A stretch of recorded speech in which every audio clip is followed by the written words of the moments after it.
फळांवरील स्टिकरचा अर्थ काय 99% लोकांना माहिती नाही. जेव्हा जेव्हा आपण फळे खरेदी करण्यासाठी बाजारात जातो तेव्हा आपल्याला दुरून येणारी चमकदार फळे आवडतात. काही विचार न करता आपण फळे घरी आणतो आणि लगेच कापून खाण्यास सुरुवात करतो. तुमच्या लक्षात आले असेल की अनेक फळांवर स्टिकर असतात. फळे खाण्यापूर्वी आपण स्टिकर काढून टाकतो, काहीही न वाचता फेकून देतो आणि फळे खातो. यावेळी जेव्हा तुम्ही तुमच्या घरी फळे आणाल तेव्हा असे करणे टाळा. फळे कापण्यापूर्वी किंवा खाण्यापूर्वी त्यावरील स्टिकर नक्कीच पहा. एक स्टिकर फळाची ओळख आणि ते कसे वाढवले गेले आहेत याबद्दल सांगते. या स्टिकरचा एक विशेष अर्थ आहे. ते आपल्याला फळांच्या गुणवत्तेबद्दल सांगते, परंतु अनेकांना त्याबद्दल माहिती नसते. या स्टिकरमध्ये एक महत्त्वाची गोष्ट लपलेली आहे. फळांवर चिटकवलेल्या स्टिकर्सवर एक कोड लिहिलेला असतो. हे स्टिकर्स वेगवेगळ्या कंपन्यांचे असतात. कंपन्या त्यांच्या जाहिरातींसाठी या फळांवर स्टिकर्स चिटकवत असतील, पण तसे नाही.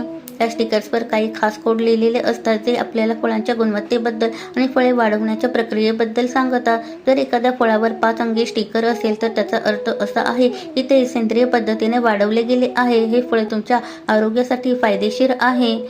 जर 5 अंकी संख्या 9 ने सुरू होत असेल तर हे फळ वाढवण्यासाठी पूर्णपणे नैसर्गिक प्रक्रिया वापरली गेली आहे. जर संख्या 8 ने सुरू होत असेल तर ते अनुवांशिक बदलाद्वारे वाढवले गेले आहे. काही फळांवर 4 अंक देखील असतात. याचा अर्थ असा की ही फळे पिकवण्यासाठी कीटकनाशके आणि रसायनांचा वापर केला गेला आहे. आपल्याला अशी फळे स्वस्तात मिळतात, परंतु ती आरोग्याला हानी पोहोचवू शकतात. अशा परिस्थितीत आपण ही फळे खरेदी करणे टाळले पाहिजे.